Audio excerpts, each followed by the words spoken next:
ॐ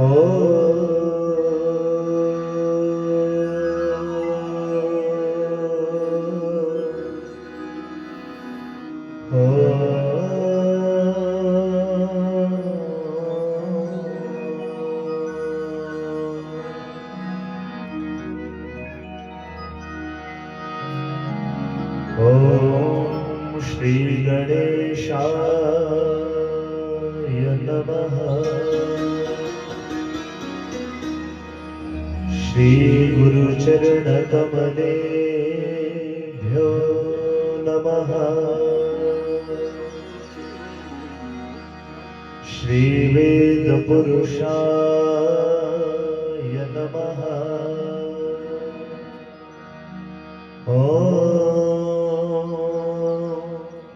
श्री परब्रह्मणे नमः।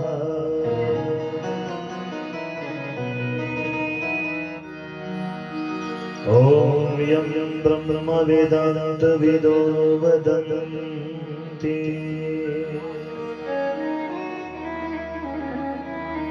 परमं प्रधान्यं पुरुष तथा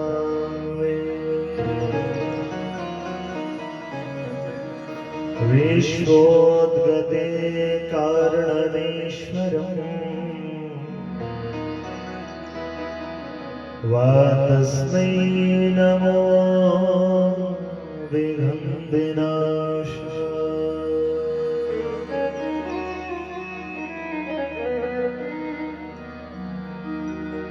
ॐ वंशी विभूषितकराननवनीरदाभा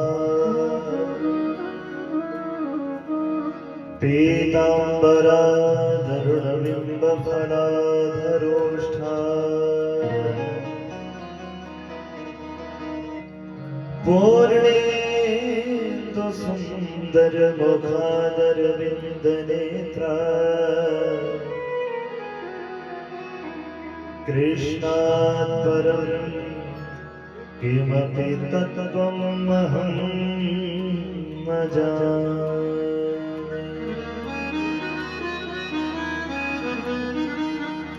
नमोऽस्तु गुरुवे तस्मै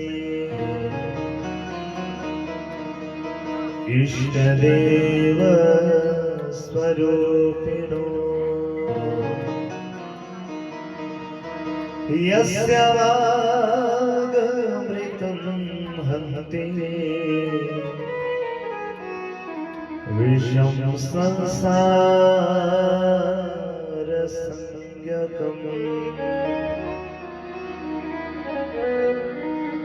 वन्दे बोधमयं नित्यं गुरु शङ्कररूपिणो यमाश्रितो हि भद्रोऽपि चन्द्रः सर्वत्र वन्द्यते।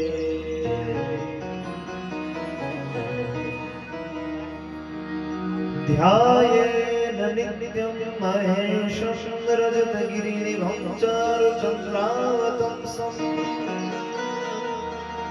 रत्नाकरपोज्ज्वलंगं परशुमृग्मराभीतिहस्तं प्रसन्नं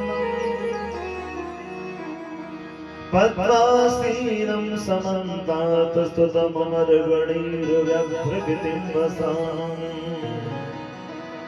विश्वाद्यं विश्ववन्द्यं निखिलभयहरं पञ्चवक्त्रं त्रिनेत्रम्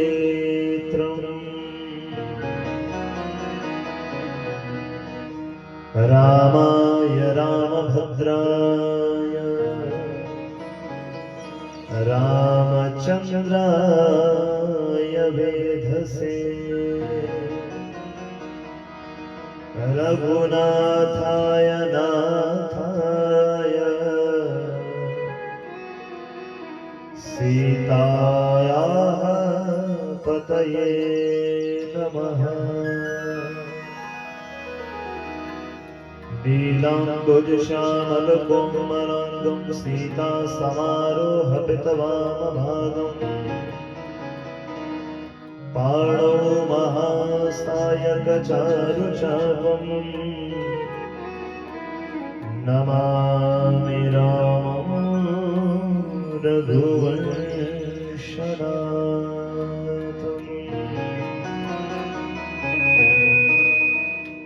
सिया राम में सब जग जानी, करो प्रणाम जोरी जुग पाए। करो प्रणाम जोरी जुग पाए। बोलिए श्री राघवेंद्र सरकार की, श्री जानकी मैया की, श्री लखन लाल की जय जय। वीर बजरंगी हर हर महादेव। जय जय श्री सीताराम, जय जय श्री सीताराम, जय जय श्री सीताराम।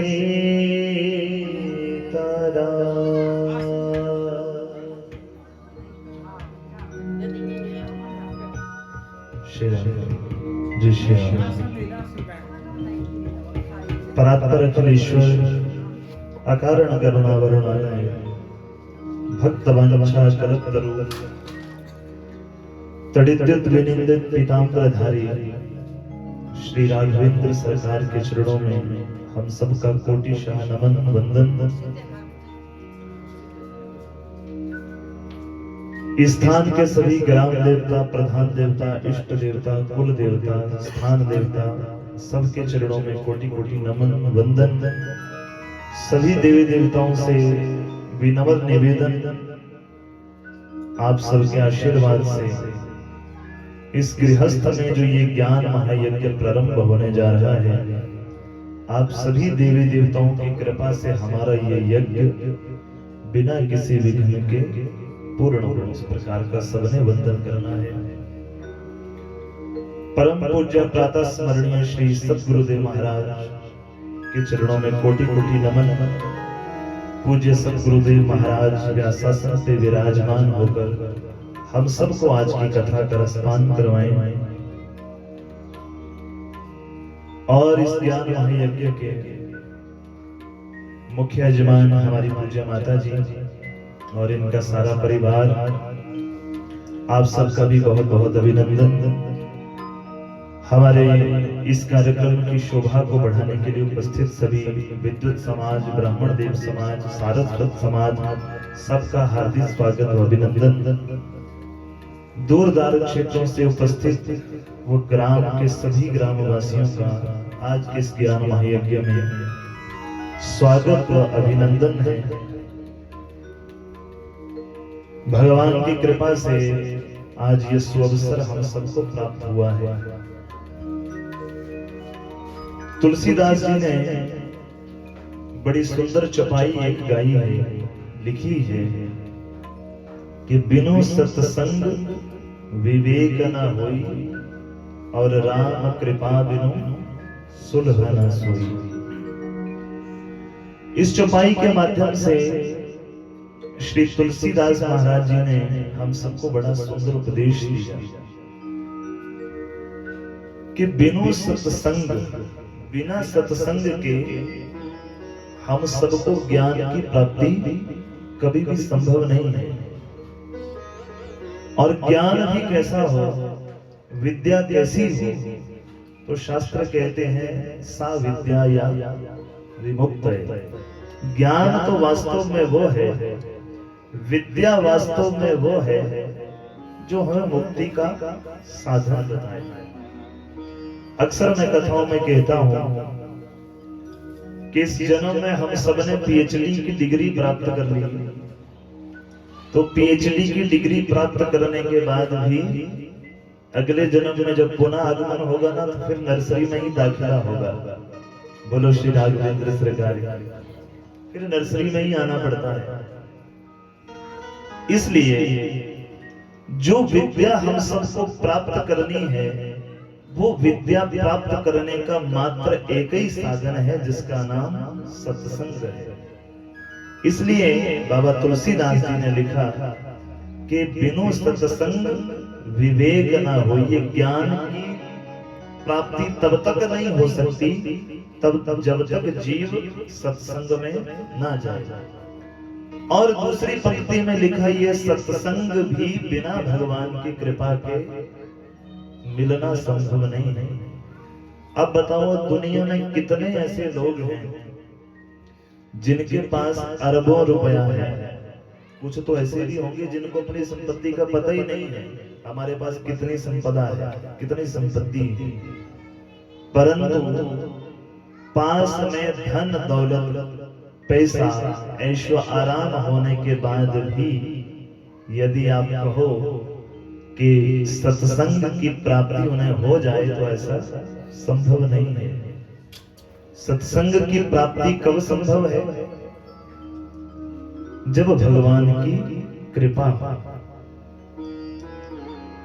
भागवत जी में श्री वेदव्यास जी ने एक बड़ा सुंदर श्लोक लिखा है, जिसमें श्री वेदव्यास जी लिखते हैं कि भाग्योदेन बहुजन्म समर्जितेन सत्संगमं च लभते पुरुषो यदा वै। एक जन्म के पुण्यों को नहीं कहा, बहुजन्म समर्जितेन। जब हमारे बड़े सारे जितने भी हमने जन्म लिए, प्रत्येक जन्म में हम छोटा छोटा कोई ना कोई पुण्य करते रहे, और एक जन्म में आके जब वो सारे पुण्य इकट्ठे हो गए, तो क्या हुआ? भाग्य का उदय हुआ। भाग्योदेन बहुजन्म समर्जितेन, भाग्य का उदय हुआ। और भाग्य का उदय होने पर हमें प्राप्ति किस चीज की हुई? तो उसका नाम भी सत्संग है। अर्थ कहने का ये है कि ये सत्संग यदि आप कहो कि एक जन्म के पुण्य कर्म से मिले, तो ऐसा संभव नहीं है। पता नहीं हमारे और आपके कितने जन्मों के पुण्य आज उदय हुए हैं कि हम सबको भगवान श्री राम की गाथा सुनने का अवसर मिला। और मैं तो ये भी कहूंगा कि इसमें हो सकता है हमारे पुण्य आपके पुण्य हो चाहे ना हो, पर वो जो दिवंगत आत्मा हमारे में से चली गई है, और जिन्होंने ये गंगा प्रवाह करना प्रारंभ कर दी थी, आज उनका ही पुण्य प्रताप है कि पुनः इस आंगन में भगवान श्री राम का गुणानुवाद हो रहा है। बोलो श्री राघवेंद्र सरकार की। तो भगवान से मेरा निवेदन, ये 7-8 दिन जो भी हम भगवान का गुणानुवाद करें, वो दिवंगत आत्मा भगवान स्वरूप में जो विराजमान होकर हमारी इस कथा को श्रवण करें, और इस परिवार के ऊपर अपनी सुदृष्टि, अपना वरद हस्त सदैव बनाए रखें। इस कथा के परम रसिया श्री हनुमंत लाल जी का कथा में स्वागत, अभिनंदन। हनुमान जी अपना स्थान ग्रहण करें और हमारी इस कथा की निर्विघ्नता हमें प्रदान करें। भक्तजनों,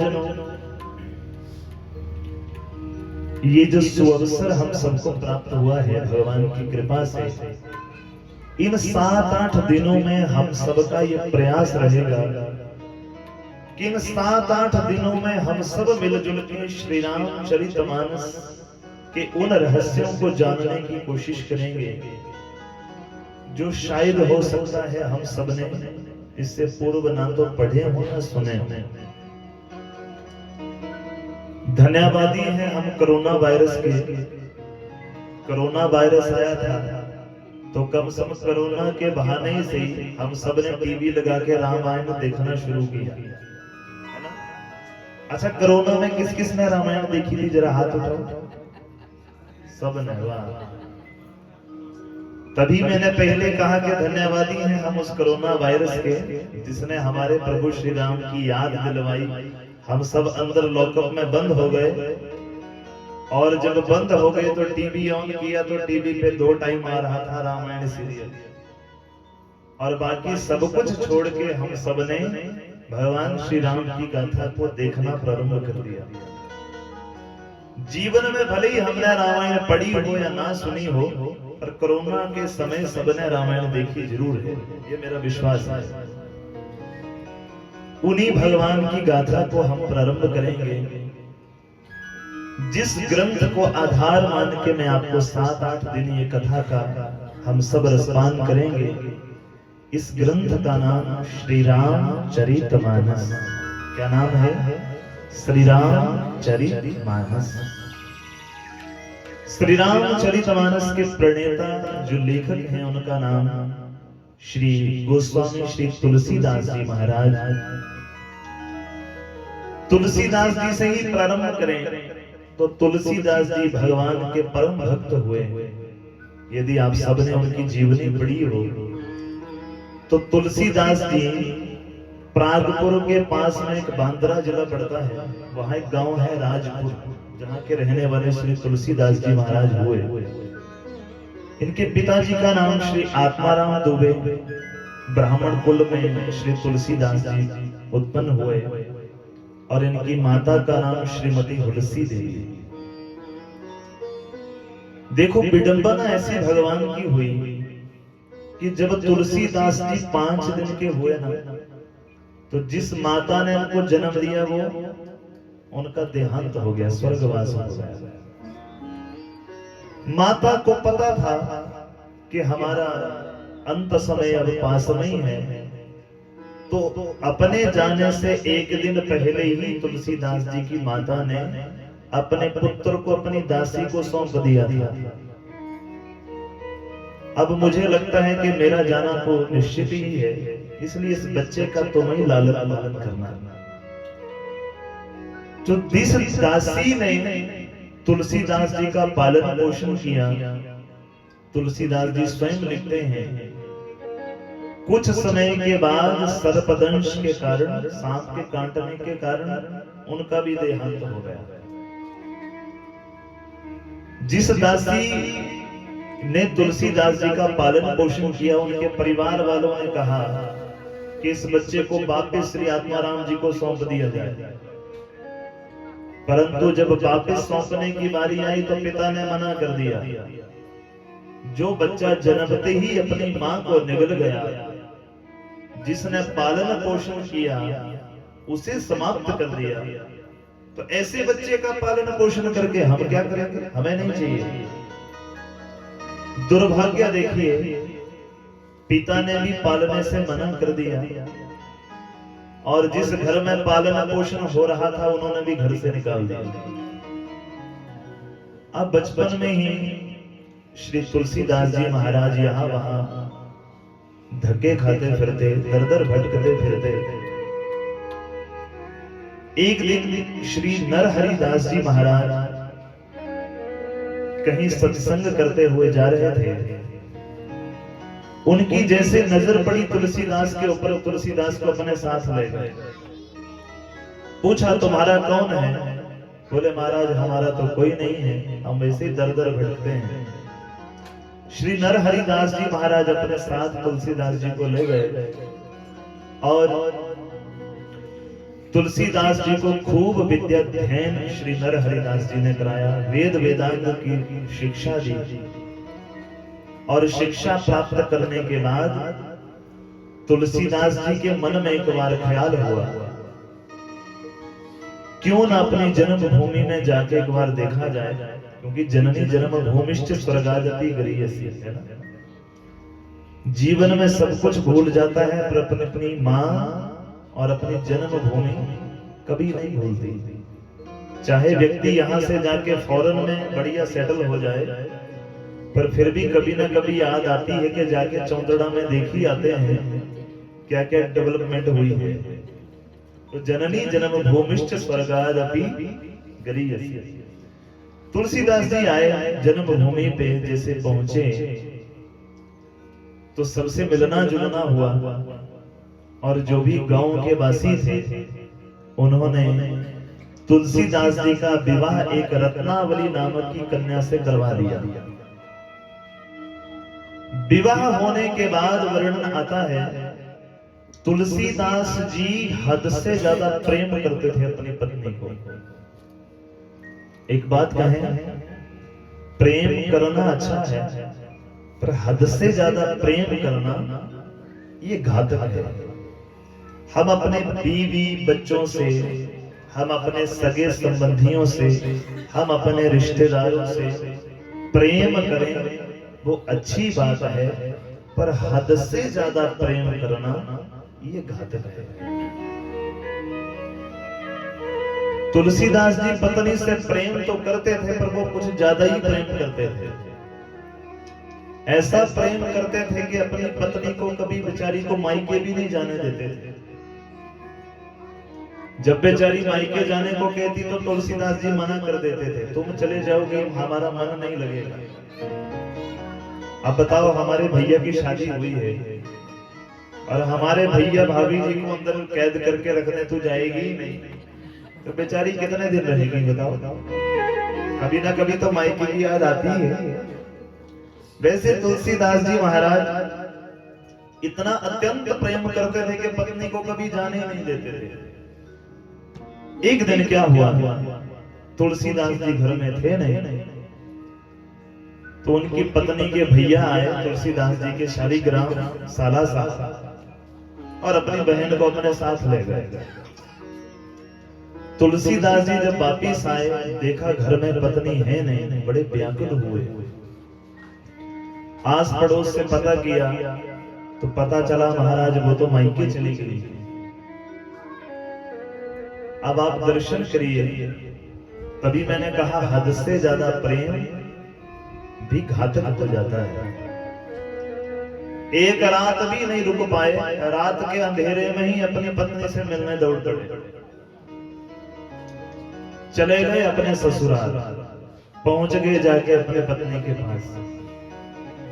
पत्नी ने जब देखा तो बड़ा क्रोधित हुई। महाराज ऐसा भी कैसा प्रेम हुआ? एक तो ऐसा वीरान सा रास्ता, रास्ते में नदी, जो नदी उफान पर है, कुछ नहीं देखा, बस मुंह उठा के यहां पहुंच गए। अब पत्नी ने एक बात कही, बोले स्वामी, अस्थि चर्ममय देहम तामे ऐसी प्रीति,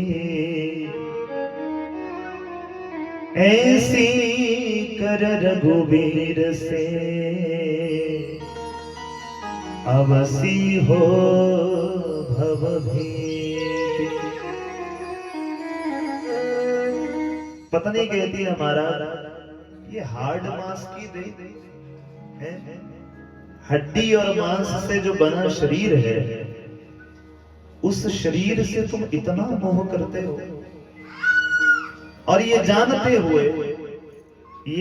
हो कि एक दिन इस देह का नाश होना ही है।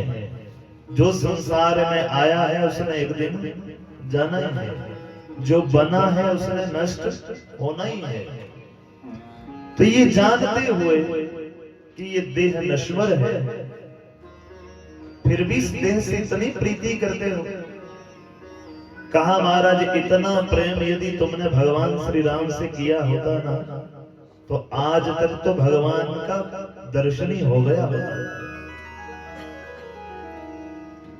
बस इतना कहने की बात थी कि श्री तुलसीदास जी का जीवन यहां से ही परिवर्तित हो गया। बोलो श्री राघवेंद्र सरकार की।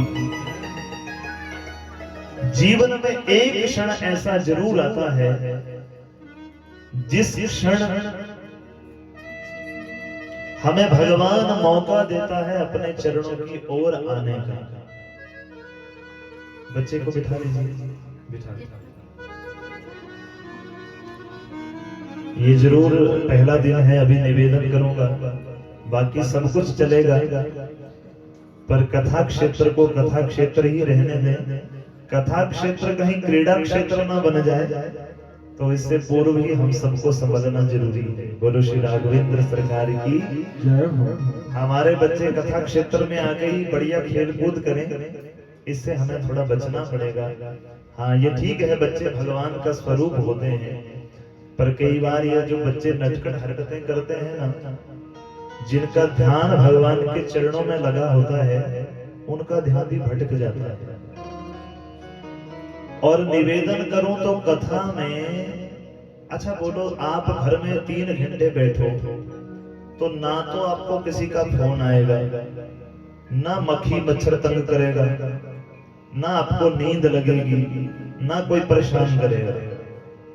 पर विडंबना यह है, जब कथा में आते हैं तो ये 3 घंटे कथा में सबसे ज्यादा फोन आते हैं, सबसे ज्यादा फोन।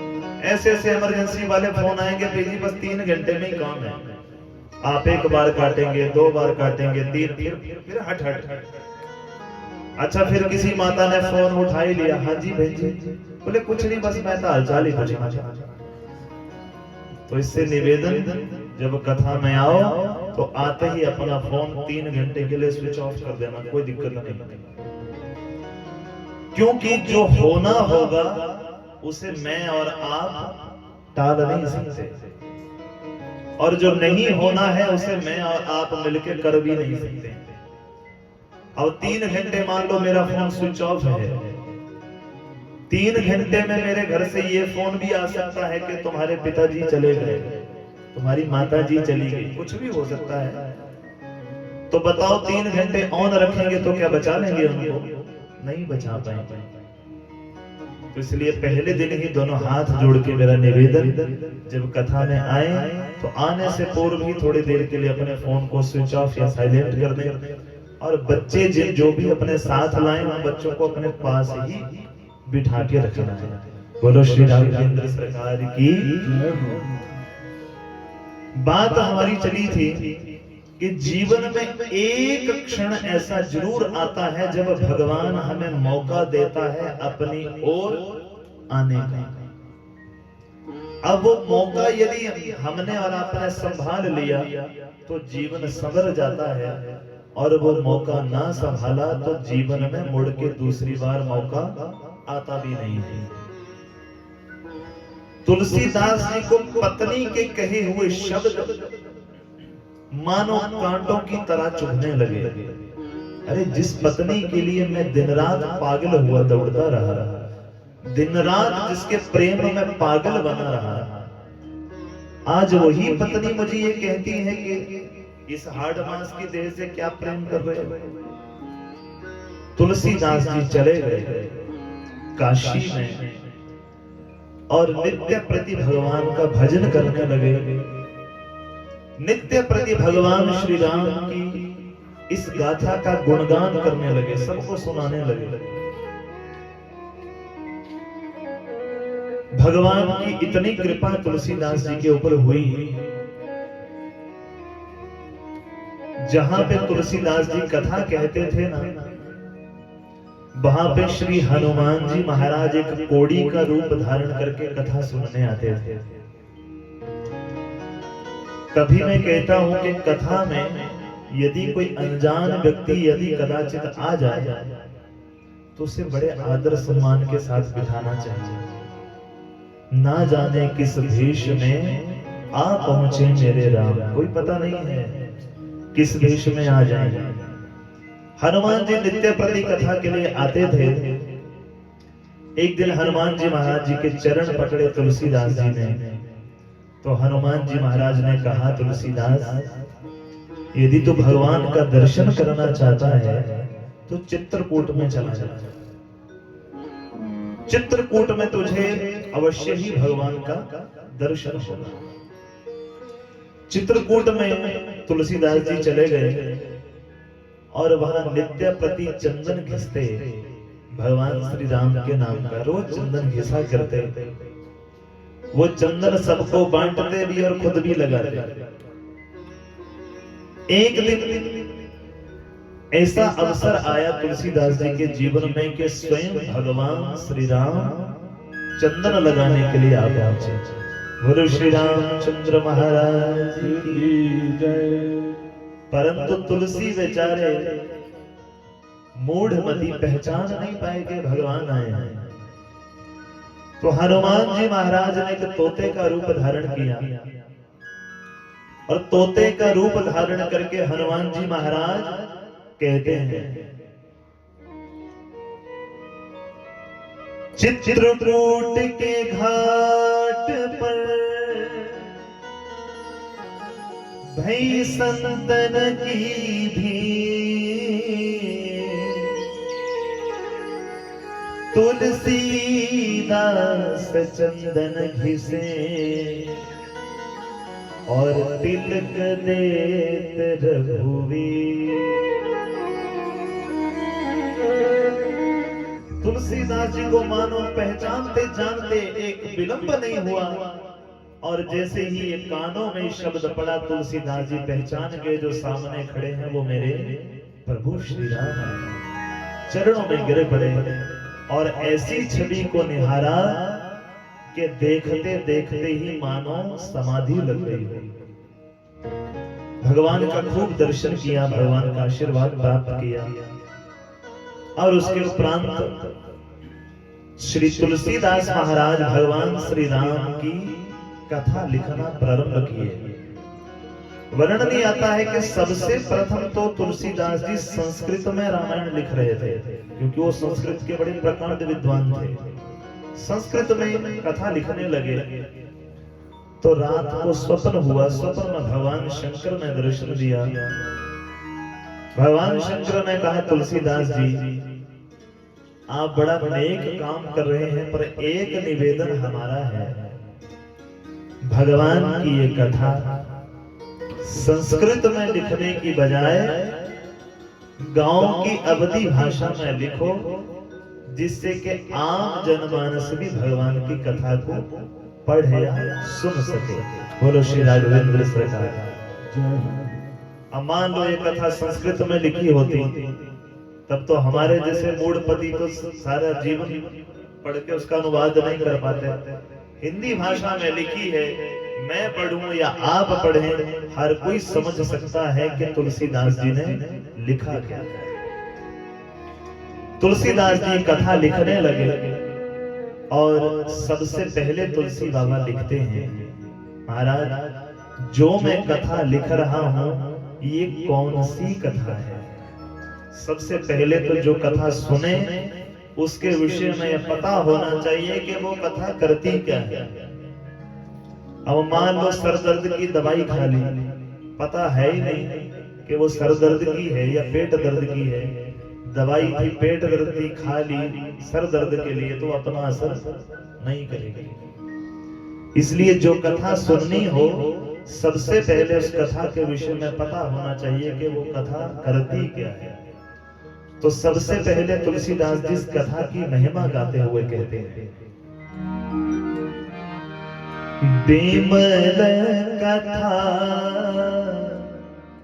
कर कीन आरंभा, बिमल कथा कर कीन आरंभा, बिमल कथा कर कीन आरंभा, बिमल कथा कर कीन आरंभा,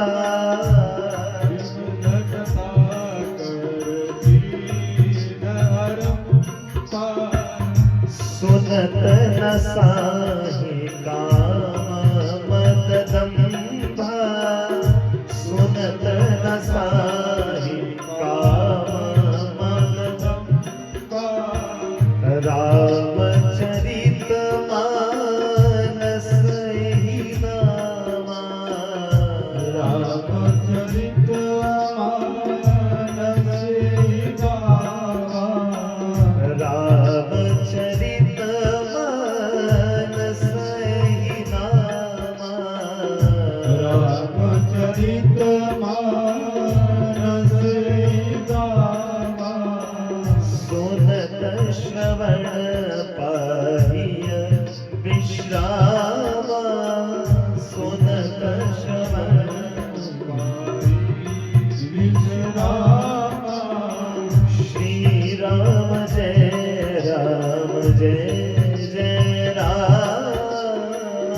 श्री राम जय राम जय जय राम श्री राम जय जय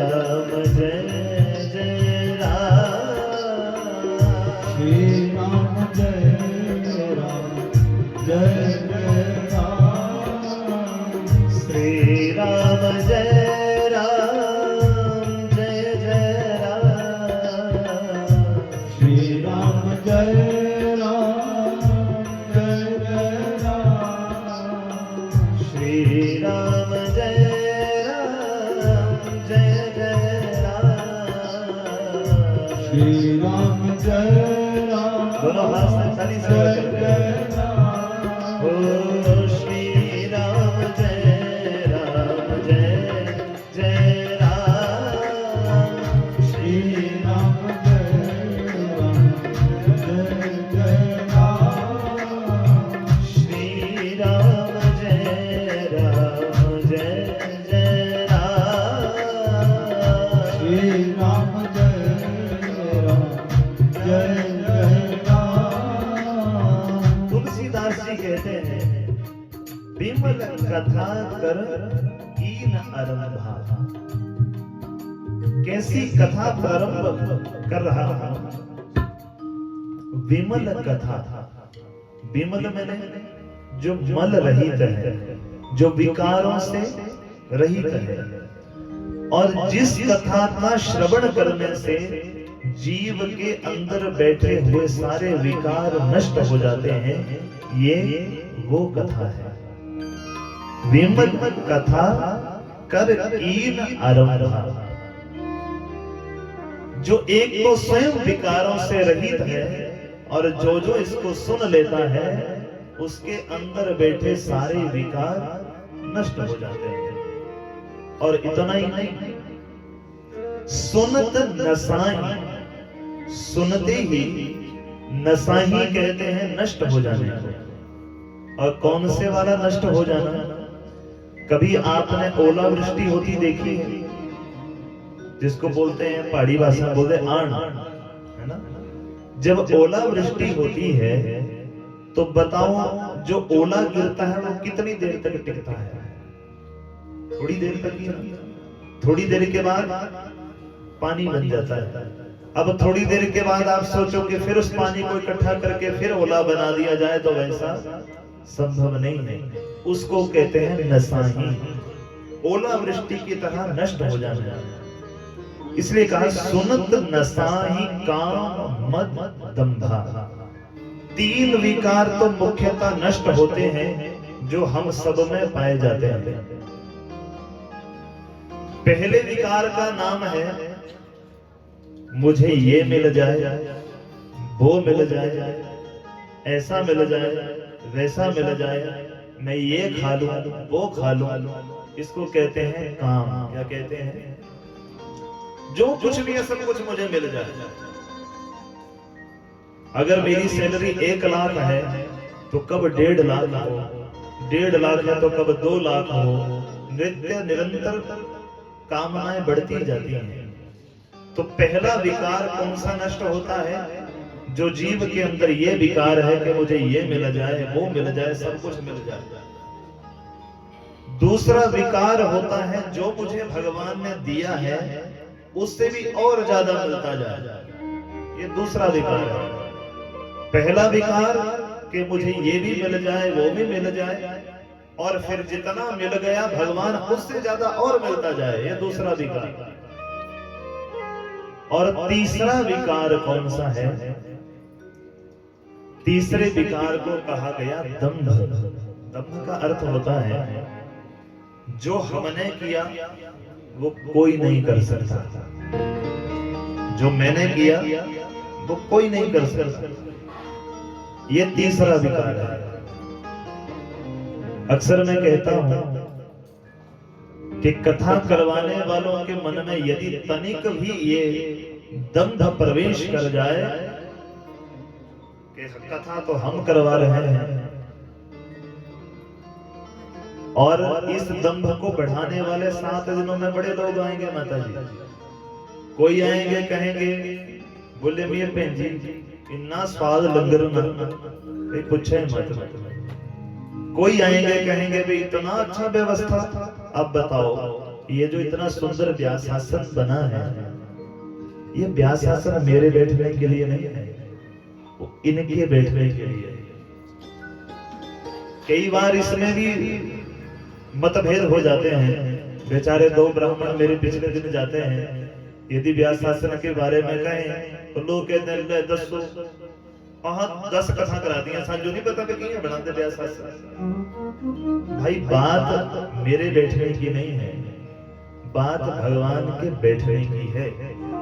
बताओ हमारे घर में कोई वीआईपी आए तो हम पूरे घर को साफ करवा देते हैं, सबसे बढ़िया वाला कमरा देखते हैं, उसमें सबसे महंगे वाले सोफे लगाते हैं, महंगे वाला टेबल, सबसे महंगी महंगी खाने की सामग्री।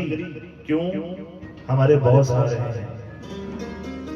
परंतु सोचिए जो सारी दुनिया का बॉस है वो जब घर में आ रहा है तो उनको बैठने के लिए क्यों कंजूसी की जाए भाई? उन्हें क्यों ना अच्छे से अच्छा आसन लगाया जाए? अरे ये बैठे हैं तो इनके बहाने हमको ये अपने साथ एडजस्ट कर लेते हैं। पर मैं ये कहूं कि मेरे लिए लग रहा है, मैं ये कहूं कि जो कथा मैं कहता हूं कोई कर नहीं सकता, तो इसी का नाम दंभ है। आपको कोई कहे महाराज जो कथा आपने करवाई, जो व्यवस्था आपने करवाई कोई करवा नहीं सकता, बस बात कानों में घुसने की देर है और थोड़ी देर में ख्याल आ जाएगा अच्छा हाँ लंगर तो स्वाद बढ़ना ही है, स्पेशल बासमती मंगाई है नंबर 1 कोटा। बस इतनी बात आने की देर होती है मेरी माताओं, और जितना हम ये अच्छा कर्म कर रहे हैं ना, ये क्षण भर में नष्ट हो जाता है। तो पहला विकार कि मुझे ये मिल जाए वो मिल जाए, दूसरा विकार जितना मुझे मिला है उससे और ज्यादा मिल जाए, और तीसरा विकार कि जो मैंने किया वो कोई कर नहीं सकता। इन तीनों ही विकारों का नष्ट करने वाली ये राम कथा है। बोलो श्री रामचंद्र भगवान। तुलसीदास जी ने पहली चौपाई में, क्योंकि तुलसीदास जानते हैं कलयुग का लोग, कलयुग के जो जीव हैं वो इतने मतलबी हैं, जब तक उनको पता नहीं चलेगा ना कथा से मिलता क्या है तब तक कथा सुनने नहीं आएंगे। इसलिए पहले ही बता दिया मिलता क्या क्या है। फिर दूसरी चौपाई में कहा कि जिस कथा को मैं कहने जा रहा हूं उस कथा का नाम है श्री रामचरितमानस। सब बोलो प्रेम से, श्री रामचरित। यूं तो विद्वान जनों ने अनेकानेक अर्थ श्री रामचरितमानस के किए हैं, परंतु मुख्यतः एक अर्थ जिसको हम सबको समझने की जरूरत है। मानस का अर्थ है हम सबका मन, हम सबका मन। हमारे मन के अंदर भगवान श्री राम जी के चरित्रों का बैठ जाना ही श्री रामचरित मानस है।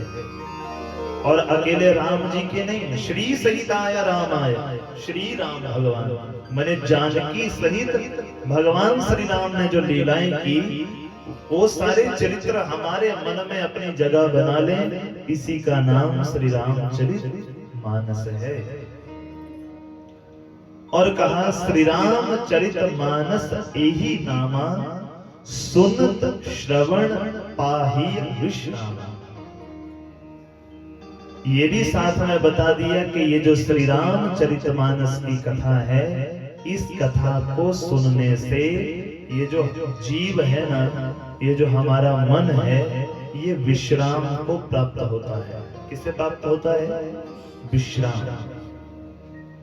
आप बोलेंगे महाराज हम तो रोज ही विश्राम करते हैं, दोपहर को खाना खाते हैं विश्राम कर लेते हैं, रात को खाना खाते हैं फिर विश्राम ही करते हैं पूरी रात। ये जो विश्राम है इसको आराम कहते हैं। क्या कहते हैं? ये जो हम आप लोग सोते हैं इसको क्या कहते हैं? आराम। तो फिर विश्राम क्या है? विश्राम का अर्थ है परमानेंटली डिटैचमेंट ऑफ सोल। ये जो हमारी आत्मा है ना, जब परमानेंट ये मुक्त हो जाती है आवागमन के चक्कर से, उसे क्या कहते हैं? जोर से बोलो, विश्राम। देखो कथा में बैठना है ना तो कुछ ना कुछ बोलते रहना है, बिल्कुल चुपचाप नहीं बैठना है, क्योंकि भगवान को बड़े सीरियस वाले बच्चे भी पसंद नहीं है, कुछ ना कुछ बोलते रहना है। बोलो श्री रामचंद्र भगवान की। उसे क्या कहते हैं? विश्राम। और जब तक जीव विश्राम को प्राप्त नहीं होता तब तक क्या होता है? पुनरपि जननम पुनरपि मरणम पुनरपि जननी जठरे शयनम। जब तक विश्राम की प्राप्ति नहीं हुई तब तक बार बार आना पड़ेगा, बार बार जन्म लेना पड़ेगा, बार बार मरना पड़ेगा, बार बार माँ के गर्भ से गुजरना पड़ेगा, 9 महीने उल्टे लटकना पड़ेगा। और जब ये जीव आराम की जगह विश्राम को प्राप्त कर लेता है तो आवागमन के चक्कर से मुक्त हो जाता है। 2 चौपाइयों में भगवान की इस कथा का पूरा निचोड़ निकाल दिया तुलसीदास जी ने। ये कथा है क्या और ये कथा करती क्या है? तो कहा, मन के अंदर जितने विकार बैठे हैं ना, उन विकारों ने जो हमारे ज्ञान को ढक दिया है। देखो जब जीव दुनिया में आता है तो सबको एक जैसा ही ज्ञान देके भगवान भेजते हैं, किसी को कम ज्यादा नहीं होता, सबको बराबर है। परंतु जो संसार में आया और जिसके ज्ञान के ऊपर काम क्रोध मोह लोभ अहंकार ने अपना पर्दा बना दिया, मोटी परत बना दी, उसे अपने भीतर बैठा ज्ञान दिखता ही नहीं है। अब मान लो फॉर एग्जांपल आपके घर में एक शीशा है और उस शीशे के ऊपर इतनी मोटी परत धूल मिट्टी की जाम हो जाए और आप बोल रहे हैं भाई जी मेरा तो चेहरा नहीं दिखाई दे रहा है, हमारा शीशा ही खराब हो गया। तो क्या वो शीशा खराब हो गया है? नहीं। कोई विद्वान आएगा, कोई सत्संगी आएगा, वो बताएगा बहना ये जो तेरा शीशा है इसके ऊपर धूल मिट्टी जमा हो गई है, पानी से साफ कर दे, तेरा चेहरा दिखना शुरू हो जाएगा। वैसे ये कथा है, भगवान ने तो ज्ञान दे के ही भेजा पहले ही, पर उस ज्ञान के ऊपर हमने इतनी मोटी परत काम क्रोध लोभ अहंकार की जड़ दी। अब उस परत के अंदर जो बैठा हमारे भीतर ज्ञान है वो हमें दिखाई नहीं देता है। फिर कोई सद्गुरु आता है, फिर कोई सत्संगी जीवन में आता है, फिर वो बताता है बहना तेरे अंदर जो बैठा ज्ञान है उसको देखने के लिए ये जो इतनी मोटी विकारों की परत है पहले से हटाना पड़ेगा। हमारे अंदर बैठा जो अभिमान है पहले उसको नष्ट करना पड़ेगा। अब कथा में जब भी हम लोग आते हैं ना तो कथा क्षेत्र में आते ही सबसे पहले क्या करते हैं? गेट पे बताओ, गेट पे क्या करते हैं? सबसे पहले जूते उतारते हैं। क्या करते हैं? जब व्यक्ति जूते खोलता है ना तो थोड़ा सा अभिमान वहां पे धक्का लगता है, जूते खोल के जाना पड़ रहा है भाई, हमारे तो 8,000 के जूते हैं, हम तो कभी खोल के कहीं गए नहीं, पहली जगह है जहां पे मैं जूते उतार के जा रहा हूं। तो पहले थोड़ा सा धक्का वहां गेट पे ही लग गया, जूते खोलना पड़ गए। पंडाल में बैठे, यहाँ आए तो यहाँ वहां ढूंढने लगे भाई मेरा सोफा कहाँ है। तो किसी ने बोला भाई सोफा कुछ नहीं मिलेगा, नीचे बैठना पड़ता है, कथा सुनने आए हैं तो। दूसरे अभिमान को चोट लगी जब नीचे बैठना पड़ गया, अच्छा भाई नीचे बैठना पड़ेगा, बैठ गया बेचारा। अब यहाँ वहां सबको देख रहा है, ये 3rd क्लास 4th क्लास लोग भी मेरे साथ बैठे हैं, उनको देख के थोड़ा सा और धक्का लगा। ऊपर से भगवान की कथा में 5-7 बातें ऐसी गई कि जो बाकी थोड़ा बहुत रहता अभिमान था वो भी चलता हुआ। बोलो श्री रामचंद्र भगवान। इसलिए मैं अक्सर कहता हूँ ये कथा सर्विस स्टेशन है। क्या है? आपकी गाड़ी की थोड़ी देर के बाद सर्विस करवानी पड़ती है ना, अगर बताओ कि 6 महीने हो जाएं, साल 2 साल बीत जाएं, सर्विस ही न कराओ, चलाते रहो तो क्या होगा? एक दिन गाड़ी धुआं मार जाती है, काला धुआं निकलना शुरू हो जाता है। इसलिए भगवान वेद व्यास जी ने भागवत में बड़ा सुंदर कहा, एक बार सुनने को नहीं कहा, मुहुर्हो रसिका भोगी भाभुगा, एक बार मत आओ, बार बार आओ। जहां तुम्हें पता चले कि कथा चल रही है, मत सोचो कि छोटा आया है कि मोटा आया है, कि बड़ा आया है कि छोटा आया है। पहले तो दिक्कतें हो जाती है, हमारी पार्टी में तो सारे बच्चे ही हैं। पहले लोग देख के सोचते हैं 10 सारे बच्चा पार्टी आई है, क्या कथा करेंगे बताओ। कई 2 बार हमारे साथ ऐसा बीता है, तब सुना रहा हूं, आपके गांव की बात नहीं है। आप सब लोग बड़े समझदार लोग हैं। एक जगह हम लोग गए, मेरे से पहले जो गए भी सारे बच्चे, बाद में जब मैंने पहुंचना था तब उनके मन में व्यास जी आ रहे। व्यास जी मतलब बड़ी बड़ी जटाएं, कोई अच्छी से मोटा ताजा बंदा, कोई अच्छी 50-55 साल उम्र। जब मैं गाड़ी से उतरा तो बोले, ये तो बच्चा ही है। और जैसे मेरे कानों में पड़ा, मेरे को हंसी बड़ी आई। फिर कथा में मैंने निवेदन किया कि माता एक बात कहूं? बोले हाँ जी कहो। मैं क्या, आज के समय में इन बच्चों को सही रास्ता मिलना ही जरूरी है। बोलो श्री रामचंद्र भगवान की। आज का मेरा यूथ, आज का मेरा युवा नशे की तरफ ना जाए, चिट्टे की तरफ ना जाए, इसलिए इन बच्चों को ही कथा में लाना जरूरी है। अब भाई जिनकी उम्र 60-65 साल हो गई, जिन्होंने अपना जीवन ऑलमोस्ट बिता दिया, जिन्होंने जीवन का तजुर्बा इकट्ठा कर लिया, जिन्होंने सारा जीवन भगवान की भक्ति करी, अब हमारी माता जी हैं, मुझे लगता है आधे से ज्यादा तो रामायण इनको याद होगी। तो जो इतनी भक्ति करने वाले लोग हैं भाई, उन लोगों को हम जैसे बच्चे क्या ज्ञान देंगे? परंतु जो ये बच्चा पार्टी है ना, इसलिए मैं हर कथा में कहता हूं पहले दिन से ही, खुद तो आओ पर अपने बच्चों को जरूर लेके आओ। आपसे हमसे ज्यादा जरूरत हमारे बच्चों को है कथा सुनने की, जिनको हम घर में सुला देते हैं, बच्चा तेरी ताले उम्र नहीं, तू सही जा, कोई बात। उनका लाना ज्यादा जरूरी है। कम से कम उनको ये पता चले कि हम किस देश में रहने वाले लोग हैं। हमारे भगवान श्री राम ने आखिर जीवन में कितना कुछ सहा, कितना कुछ किया। धन्यवादी हूं मैं अपनी सरकार का। ना तो मेरा रिश्ता किसी बीजेपी से है, ना कांग्रेस से, ना किसी पार्टी से, पर कहा जाता है कि हम ना बीजेपी वाले हैं ना कांग्रेस वाले हैं, हम उसके हैं जो हमारे श्री राम के हैं। धन्यवादी हैं हम सरकार के। 22 जनवरी 2024 को अयोध्या में भगवान श्री राम का जो दिव्य मंदिर बना है, उसका उद्घाटन आयोजन मनाया जा रहा है। धन्यवादी हम ऐसे लोगों के जो जागे और स्वयं नहीं जागे, सबको जगाया। जागो, जिस राम ने ये देश हमें सौंपा है ना, कम से कम अपने प्रभु राम के लिए तो मंदिर बनाओ ना।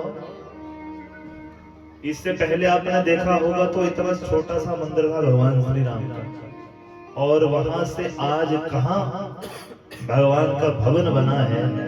ये धन्यवादी हैं हम सब लोग, उन लोगों के जिन्होंने इनिशिएटिव लिया है, जिन्होंने ये सोच रखी है। इसलिए नित्य प्रति स्वयं तो आओ, पर अपनी युवा पीढ़ी को साथ जरूर लेके आओ। इस कथा का प्रारंभ करने से पूर्व तुलसीदास जी कहते हैं, ये कथा को संज्ञा दी तुलसीदास जी ने कि ये मानसी गंगा है। क्या है? मानसी गंगा। अच्छा, मानसी गंगा क्यों कहा? भगवान शिव शंकर महाराज जी के जटाओं में किसका वास है? जोर से बोलो, गंगा मैया। अच्छा, जटा में गंगा गई तो उसका नाम पड़ गया जटा शंकरी। क्या पड़ा नाम? जटा शंकरी। अब वो जटा शंकरी जटा से प्रवाहित हुई भगवान शंकर के, फिर धरती पर गोमुख से निकली और हरिद्वार से बहती हुई गंगा सागर में जाके समा गई। वैसे ही ये वाली गंगा भगवान शंकर के मन से प्रकट हुई, इसलिए इसका नाम क्या पड़ा? मानसी गंगा। राम कथा के मुख्य वक्ता एक ही हैं जिनका नाम भगवान शंकर है। गुरु शंकर भगवान की जय। भगवान शंकर के मन से प्रकट हुई ये कथा, इसलिए इसका नाम पड़ा मानसी गंगा। अब गंगाएं दोनों ही हैं, एक हरिद्वार से बहने वाली गंगा है, एक ये मानसी गंगा है। दोनों ही हमारे पाप ताप संताप को नष्ट करने वाली हैं, पर दोनों में यदि तुलना करनी हो तो इन दोनों में श्रेष्ठ कौन सी है? कौन सी? मानसी गंगा। कैसे श्रेष्ठ है? आप बोलो महाराज कोई प्रमाण भी है कि ऐसे तुक्के मारे जा रहे हैं? गंगा में यदि स्नान करना हो तो घर से किराया खर्च करके जाना पड़ता है, हरिद्वार पहुंचना पड़ता है, तब जाके गंगा मैया में स्नान होता है। परंतु ये मानसी गंगा का कोई एक ठिकाना नहीं है, इसे जहां चाहो जिसके घर में चाहो वहां लाके प्रवाहित करो। पहला भेद तो ये। दूसरा भेद, गंगा में जाते हैं तो यदि कोई मेरी माता बहन ज्यादा गहराई में जाए तो उसको पकड़ा जाता है, ज्यादा नीचे मत चले जाना, बहुत गहरी है, डूब जाओगे, मर जाओगे। परंतु ये जो मानसी गंगा है, इसमें जितना डूबा जाए उतना आनंद बढ़ता जाता है। इसमें कहा जाता है कि किनारे नहीं बैठना है, डूबना है बीच में, जितना डूबा जाए। तो ये दूसरा भेद है। मानसी गंगा भगवान शंकर के मन से प्रकट हुई और बहती बहती जो भगवान श्री राम के परम भक्त हैं उनके मन में जाके समा गई। यहाँ भी जो भगवान श्री राम के भक्त बैठे होंगे ना, 7-8 दिन में उनके मन में ये बहती बहती गंगा थोड़ी थोड़ी करके सारी ही अंदर समा जाएगी। बाबा कहते हैं कि जिस प्रकार किसी नदी या सरोवर के घाट होते हैं, उसी प्रकार भगवान की जो मानसी गंगा है उसके 4 घाट हैं। कितने घाट हैं? 4 घाट। देखो, पहले दिन की कथा सुननी बड़ी इंपॉर्टेंट है। जब तक फिल्म की स्टार्टिंग ना देखो ना, मान लो आधी फिल्म बीत गई है, कोई बीच में आके टीवी के सामने बैठा फिल्म देख रहे हैं, तो पहले तो यही समझ नहीं आता है कि ये सुनील शेट्टी उसके पीछे दौड़ा क्यों है। क्योंकि जो पहले से देख रहा है उसको तो पता है भाई ये कारण हुआ इसलिए दौड़ रहा है। अब जो बीच में है उसको तो पता ही नहीं है भाई एक दूसरे के पीछे दौड़ क्यों रहे हैं। तो पहले दिन की कथा बड़ी इंपॉर्टेंट है। इस कथा के 4 घाट हैं, 4 जगह पे एक ही समय में कथा चल रही है। जो पहला घाट है वहां पे वक्ता कौन है? श्री तुलसीदास जी महाराज। सुना किसको रहे हैं? संत समाज को और साथ में अपने मन को। क्योंकि तुलसीदास जी ने कहा स्वंतः सुखाय रघुनाथ नाथ गाता। तुलसीदास जी ने तो इतना कह दिया कि ये मैं किसी और के लिए नहीं लिख रहा हूं भाई, स्वंतः सुखाय, अपने अंदर भगवान की कृपा प्रकट हो, भगवान का प्रेम पैदा हो, इसलिए मैं इस कथा को गा रहा हूं। पहला घाट जहां तुलसीदास जी कथा कह रहे हैं, संत समाज और स्वयं तुलसीदास जी का मन कथा श्रवण कर रहा है, इस घाट को कहा गया शरणागत घाट। क्या कहा गया? शरणागत घाट। दूसरे घाट का नाम कर्मकांड घाट। कर्मकांड घाट के ऊपर श्री याज्ञवल्क्य जी कथा कह रहे हैं और श्री भरद्वाज मुनि कथा को सुन रहे हैं। ये दूसरा घाट है। श्री याज्ञवल्क्य जी कथा कह रहे हैं और भरद्वाज जी सुन रहे हैं। मान लो जब तुलसीदास जी ने कथा शुरू की तो तुलसीदास जी ने कहा कि मैं आपको वो कथा सुना रहा हूं जो कथा श्री याज्ञवल्क्य जी ने भरद्वाज मुनि को सुनाई है। वो दूसरा घाट हुआ। दूसरे घाट के बाद तीसरा घाट। याज्ञवल्क्य जी भरद्वाज मुनि को कहते हैं, ए मुनिवर, मैं आपको वो कथा सुनाने जा रहा हूं जो कथा स्वयं भगवान शंकर ने मां पार्वती को सुनाई है। जो तीसरा घाट है उसका नाम है ज्ञान घाट। क्या नाम है? ज्ञान घाट। ज्ञान घाट में भगवान शंकर मां पार्वती को कथा सुना रहे हैं। और चौथे घाट का नाम है भक्ति घाट। भगवान शंकर कहते हैं, ए उमा, मैं तुम्हें वो कथा सुनाता हूं जो श्री काकभुषुंडी जी ने श्री गरुड़ जी को सुनाई थी। तो जहां काकभुषुंडी ने गरुड़ जी को कथा सुनाई वो चौथा घाट है, उसका नाम है भक्ति घाट। अब समझने की प्रयत्न करिएगा। पहला घाट शरणागत, दूसरा कर्मकांड, तीसरा ज्ञान और चौथा भक्ति। जब तक मेरे और आपके अंदर शरणागति नहीं आएगी ना, तब तक कर्मकांड में प्रवेश नहीं होगा।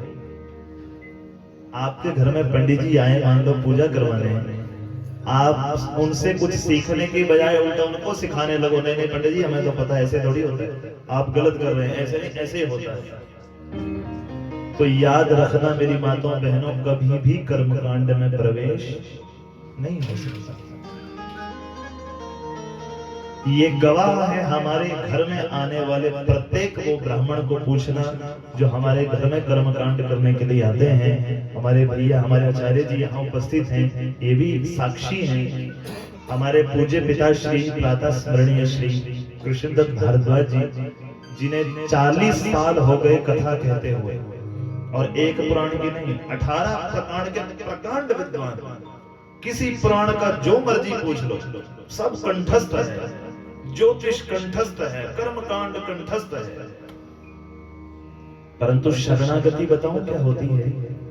आज तक हमारे घर में कोई कर्मकांड करने आए, भले ही वो मंत्र गलत भी बोल रहा हो, तभी पिताजी ने आज तक कभी टोका नहीं। ऐसे हाथ जोड़ के खड़े हो जाते हैं, पंडित जी जो आप करवाएंगे वो हमारे लिए श्रेष्ठ है। इसे क्या कहते हैं? शरणागति। याद रखो, जब तक ये शरणागति मेरे और आपके अंदर नहीं आएगी ना, ये हाथ जोड़ने की कला नहीं आएगी। हमारे ऋषि मुनियों ने कहा, अभिवादन शीलस्य नित्यं वृद्धोपसेविनः चत्वारि तस्य वर्धन्ते आयुर्विद्या यशो बलम्। जिसको ये आदत पड़ जाती है ना, उसके 4 फायदे हैं। देखो, सबको ऐसे हाथ जोड़ के राम राम बोलने के फायदे पता कितने हैं? 4। क्या क्या बढ़ता है उसका? आयु, विद्या, यश और बल। इन चारों ही चीजों की कमी आज के समय में पता क्यों होती जा रही है? क्योंकि हमको और आपको को प्रणाम करने की आदत ही नहीं रही, और हमको और आपको देख के हमारे बच्चे किसी के पैर छू के राजी नहीं है। क्यों राजी नहीं है? क्योंकि हमने ही कभी नहीं छुए, तो बच्चे कहां छुएंगे? बोलेंगे जब मम्मी पापा नहीं छूते तो भाई हम क्यों पकड़ेंगे पैर? अपने बच्चों को बचपन से ही आदत डालो मेरी बहनों, कि हमारे बच्चे हर किसी को नित्य प्रणाम करें, और प्रणाम करने के भी प्रकार बताए हैं। आजकल तो ट्रेंड चेंज हो गया है, कोई खड़े खड़े नमस्ते बोल देता है, कोई यहाँ घुटनों तक हाथ पहुंचाता है। ताऊ जी चरण बंदे, भाई पैर बड़े नीचे हैं, वो चरण बंदना नहीं, वो घुटना बंदना है, वो वहां तक ही हाथ जा रहा है, चरण बंदे। और मैं यहाँ से पहले हम मंडी में थे, बोलना नहीं चाहिए किसी डिस्ट्रिक्ट के बारे में, और क्या करें, यहाँ याद आ जाता है सब कुछ। एक जगह ऐसे हम पहुंचे कि वहां पे कोई घुटना बंदना नहीं, कोई चरण बंदना नहीं।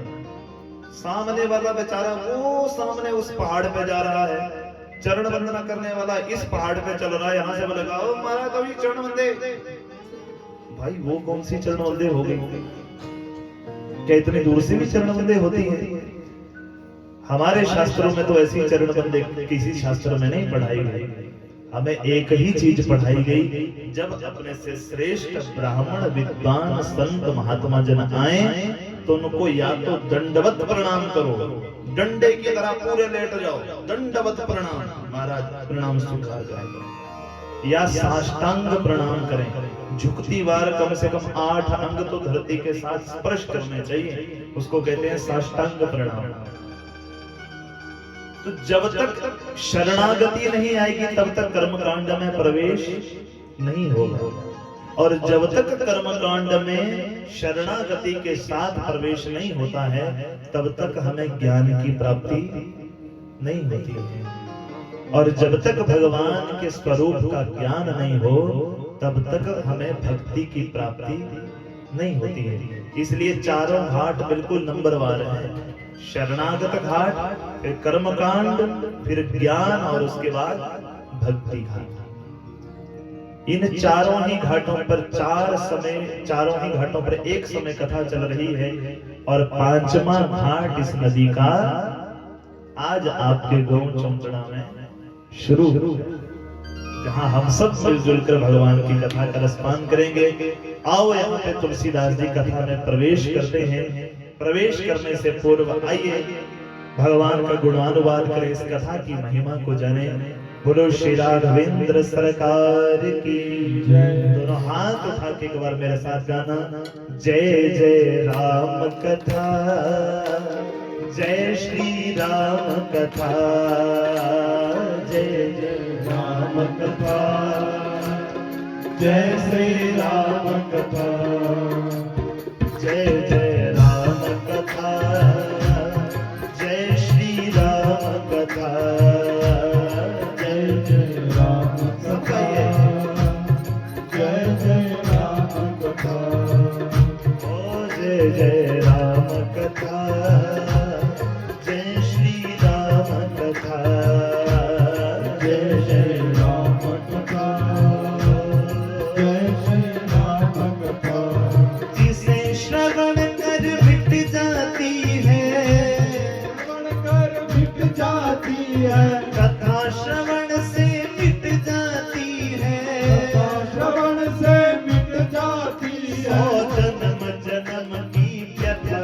जय जय राम कथा, जय श्री राम कथा, जय जय राम कथा, जय श्री राम कथा, ओ जय जय राम कथा, जय श्री राम कथा, जय जय राम कथा, श्री राम, जय श्री राम कथा। आपके साथ हरि सिमरन करते हुए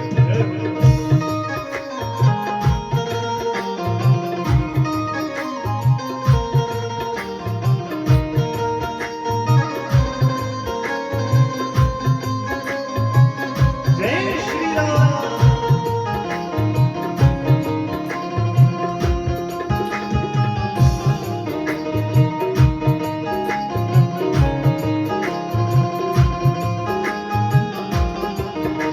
बाबा कहते हैं, मोह महिषेषु विशाला, राम कथा कालिका कराला, राम कथा कालिका कराला, राम कथा कालिका कराला, राम कथा कालिका कराला, राम कथा शशि किरण समाना, संत चकोर करं जय पाना, संत चकोर करं जय पाना, संत चकोर करं जय पाना, संत चकोर करं जय पाना।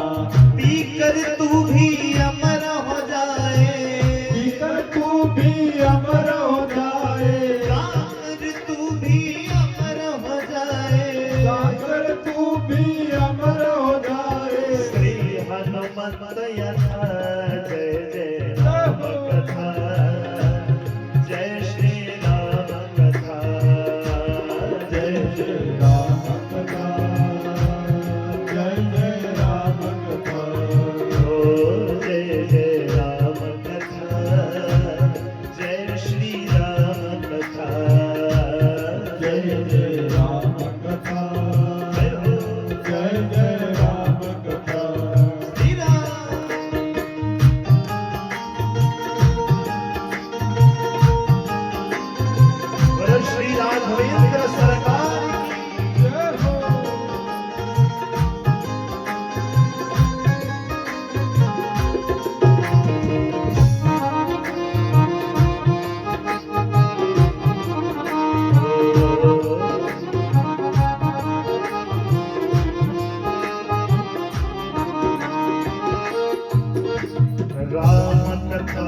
कल पिंड पकुठारी सादर सुनो गिरिराज कुमारी सागर सुनो गिरिराज कुमारी सागर सुनो गिरिराज कुमारी राम कथा सुंदर करतारी संशय बेहद उड़ावन हारी संशय विरह उड़ावन हारी संशय बेहद उड़ावन हारी भगवान शंकर कहते हैं मां पार्वती से, देवी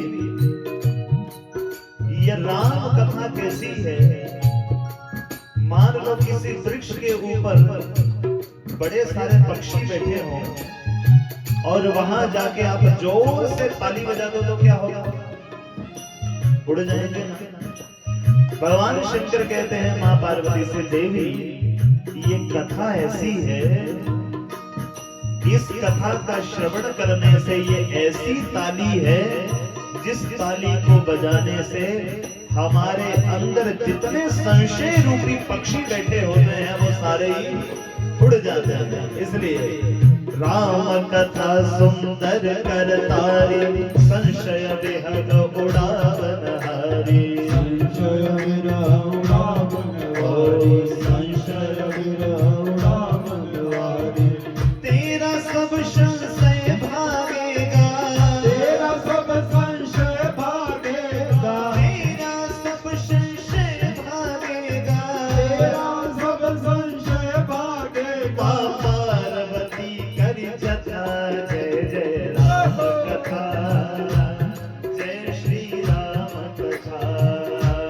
जय जय राम कथा जय जय राम कथा जिसे श्रवण कर मिट जाती है श्रवण कर मिट जाती है कथा श्रवण से मिट जाती है कथा श्रवण से मिट जाती है सौ जन्म जन्म की व्यथा जय जय राम कथा जय श्री राम कथा जय जय राम कथा जय जय राम कथा ओ जय जय राम कथा जय श्री राम कथा जय जय राम कथा जय जय राम कथा जिसे श्रवण कर मिट जाती है श्रवण कर मिट जाती है कथा श्रवण से मिट जाती है कथा श्रवण से मिट जाती सब है जन्म जन्म की व्यथा जय जय राम कथा जय श्री राम कथा जय जय राम कथा जय जय राम कथा ओ जय जय राम कथा जय श्री राम कथा जय जय राम कथा जय जय राम कथा ओ जय जय राम कथा जय श्री राम कथा जय जय राम कथा जय जय राम कथा जय जय राम कथा जय श्री राम कथा जय जय राम कथा जय जय राम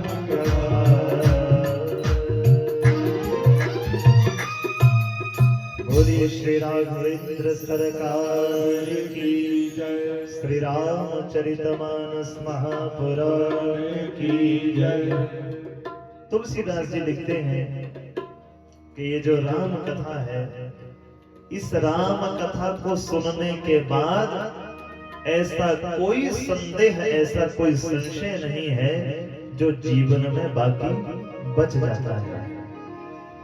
कभी आपको समय लगे तो श्री रामचरितमानस का उत्तरकांड जरूर पढ़िए। उत्तरकांड में जीवन का ऐसा कोई प्रश्न नहीं है जिसका उत्तर उत्तरकांड में नहीं है। इसलिए उत्तरकांड को कम से कम एक बार जरूर पढ़ना चाहिए। तुलसीदास जी कथा में प्रवेश करते हैं।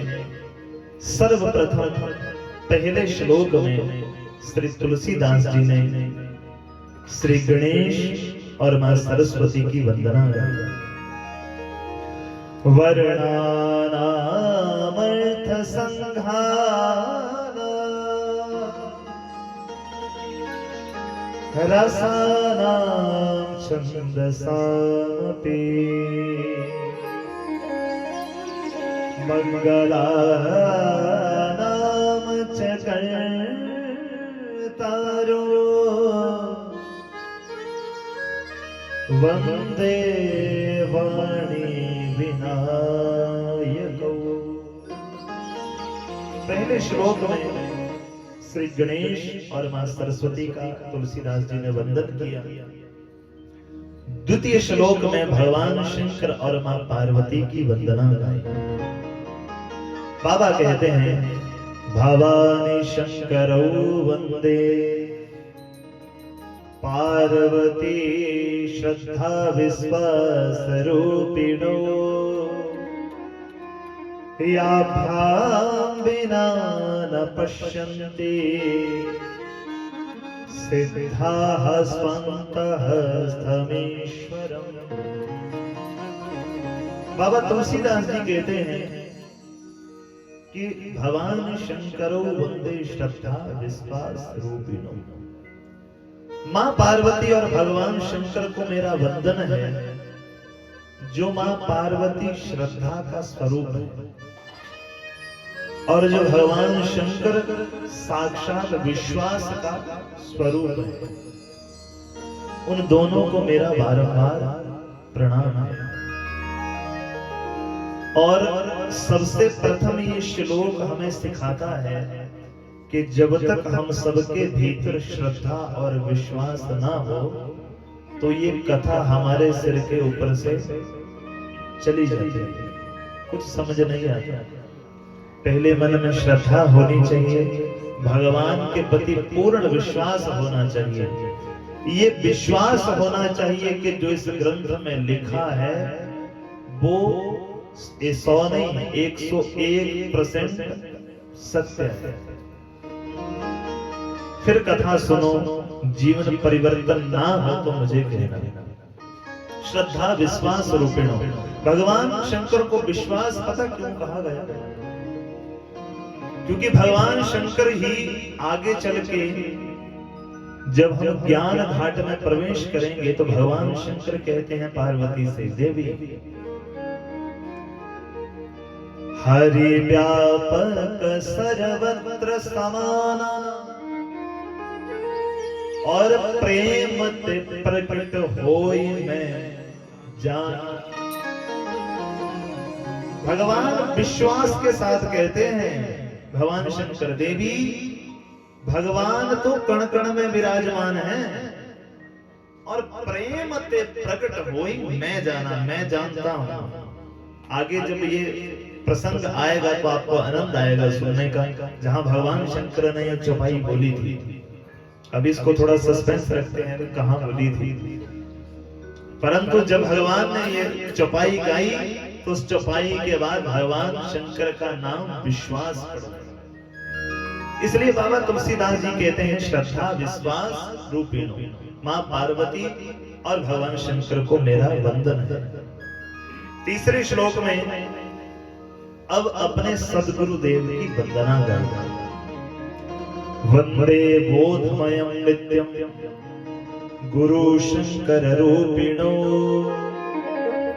यमाश्रितो हि वक्रोऽपि चंद्रः सर्वत्र वन्द्यते। बाबा जी कहते हैं, तुलसीदास जी महाराज गुरु का वंदन कहते हैं। गुरु साक्षात भगवान शंकर का स्वरूप होता है। जिस प्रकार भगवान शंकर के मस्तक पर जो चंद्रमा है वो कौन सी तिथि का चांद होता है? जोर से बोलो। मेरी देवियां कहती है संजोदा चौदहवीं दे चंदा का पता है। भगवान शंकर के माथे पे जो विराजमान होते हैं ना चंद्रमा, वो द्वितीय का चांद होता है, दूज का चंद्रमा। तो जो द्वितीय का चंद्रमा होता है वो टेढ़ा होता है, बिल्कुल पतला होता है, आपने देखा होगा टेढ़ा होता है। तो कहा जिस प्रकार द्वितीय का चांद टेढ़ा होने के बाद भी भगवान शंकर के आश्रित होकर भगवान शंकर की सन्निधि को प्राप्त होके जैसे वो चंद्रमा पूजनीय हो जाता है, वैसे ही एक शिष्य अपने गुरु महाराज जी के चरण शरण को प्राप्त करके वो भी पूजनीय हो जाता है। बोलो श्री सद्गुरुदेव भगवान की जय। तीसरे श्लोक में अपने सद्गुरु महाराज का वंदन गाया और चौथे श्लोक में तुलसीदास जी ने कवीश्वर और कपीश्वर, कपीश्वर मैंने हनुमान जी और कवीश्वर मैंने श्री वाल्मीकि जी को वंदन किया, क्योंकि सबसे पहले तो रामायण किसने लिखी है? श्री वाल्मीकि जी। तो तुलसीदास जी वंदन कर रहे हैं कि महाराज आपको जो कुछ आपसे सुना पड़ा है उसी को ही थोड़ा अपनी भाषा में लिखने जा रहा हूं, अवधी भाषा में अपनी कृपा दृष्टि बनाए रख रहा है। और साथ में कपीश्वर मैंने हनुमान जी का वंदन किया, क्योंकि हनुमान जी की कृपा के बिना ये कथा कभी पूर्ण हो ही नहीं सकती है। तो कपीश्वर और कपीश्वर दोनों का वंदन किया। अगले श्लोक में, पंचम श्लोक में भगवती माँ सीता का वंदन किया, सीता माँ को प्रणाम किया। छठे श्लोक में भगवान श्री राम जी की वंदना की। और सप्तम श्लोक में जो सबसे मुख्य है, तुलसीदास जी ने अपनी बात कही, सबका वंदन कर दिया। अब तुलसीदास जी कहते हैं, हे प्रभु, अंतिम श्लोक में मेरा निवेदन ये है कि मेरी इतनी सी बुद्धि और इतना बड़ा भगवान श्री राम का चरित्र, मेरी इतनी सी बुद्धि इतने बड़े चरित्र को कैसे लिख पाएगी महाराज, मुझे तो समझ नहीं आ रहा। और साथ ही निवेदन किया तुलसीदास जी ने, महाराज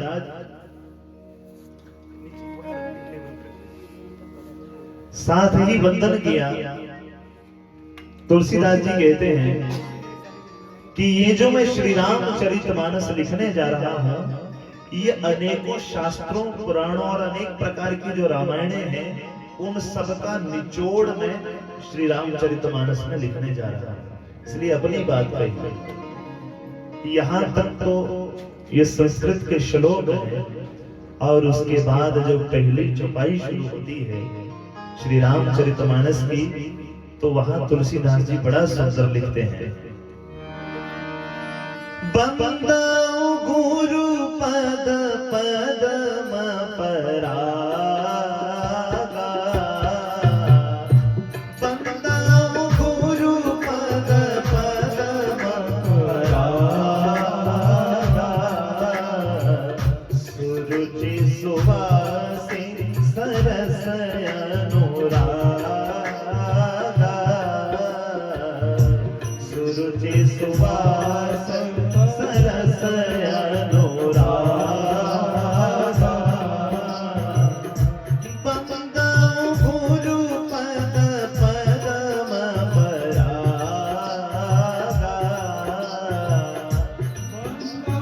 गुरु पद पदम परागा,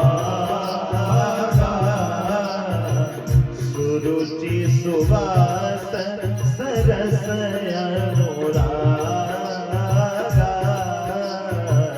सुरुचि सुवास सरस अनुरागा।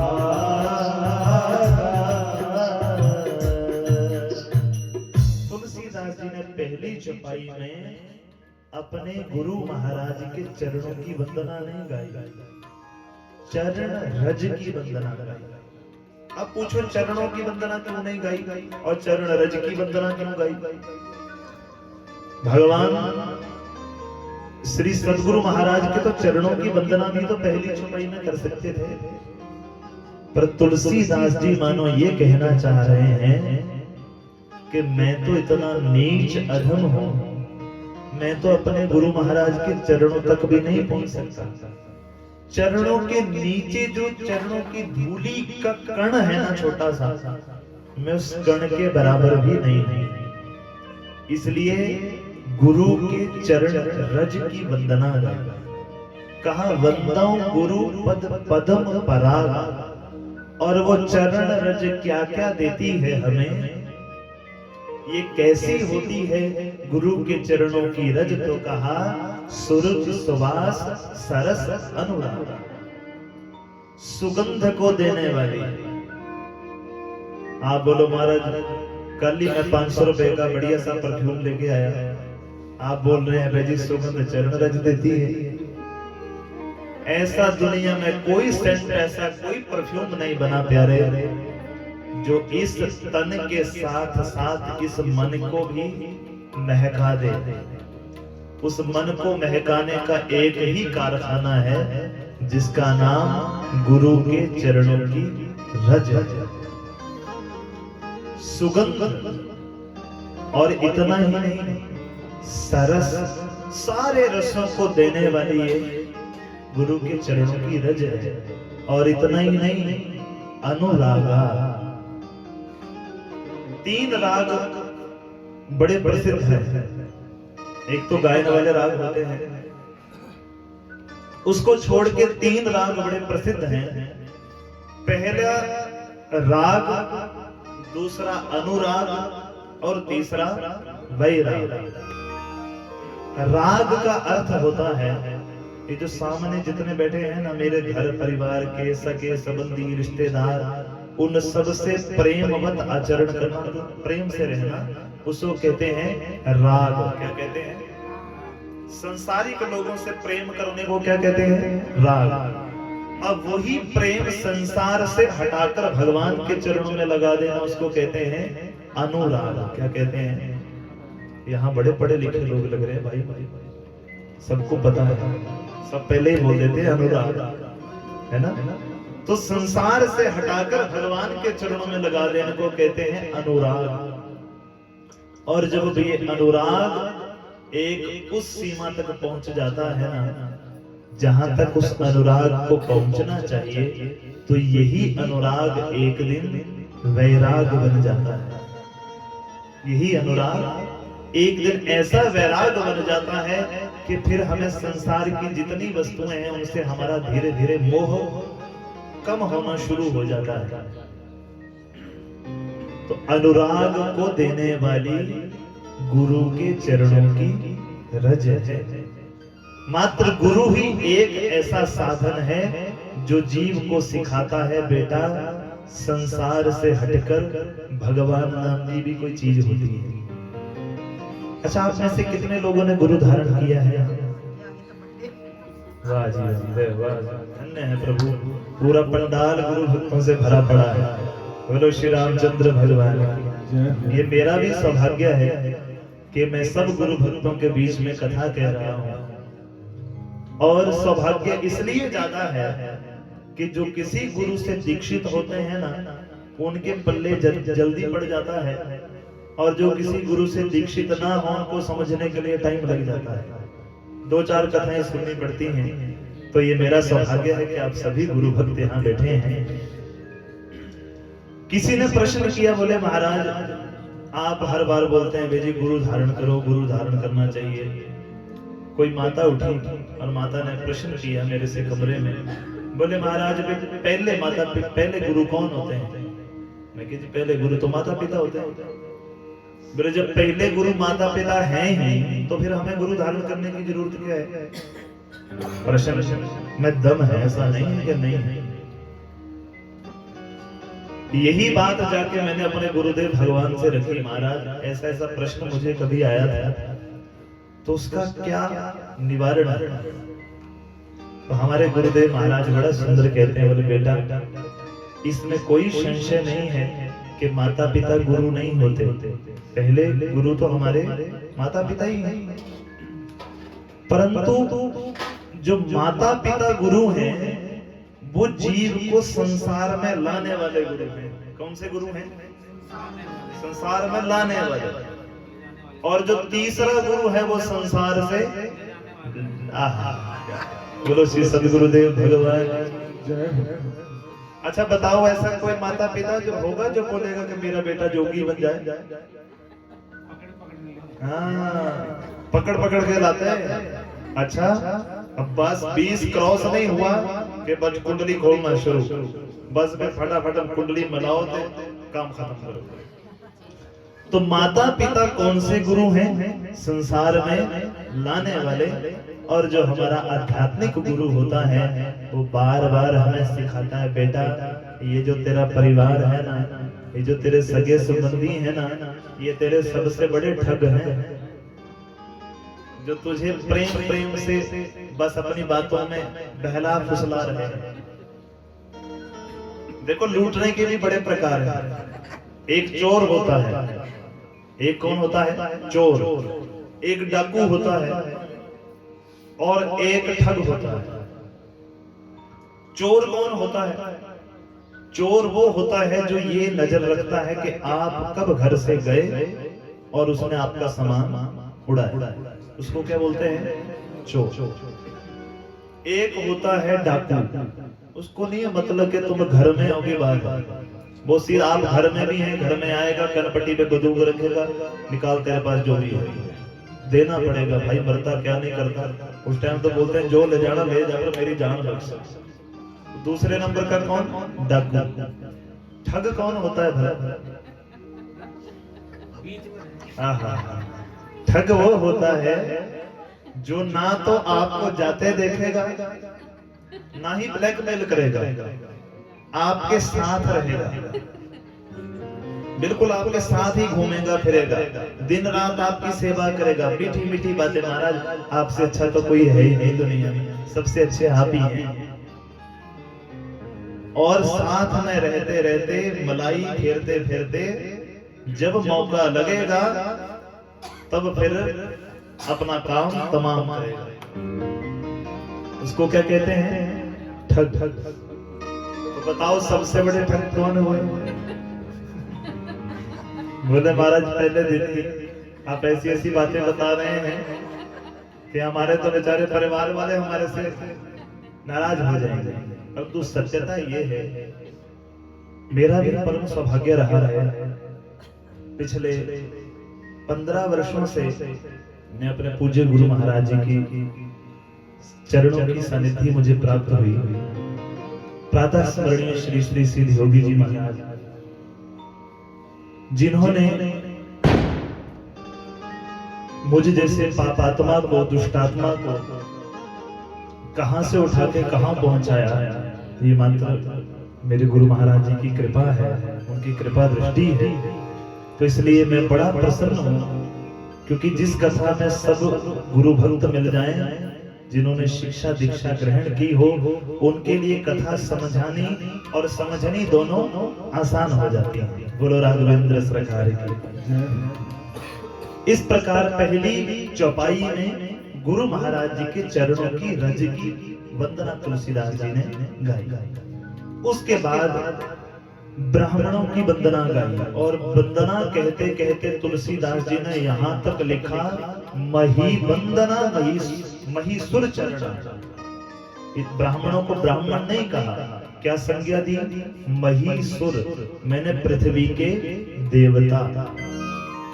कौन? ब्राह्मण विप्रजन।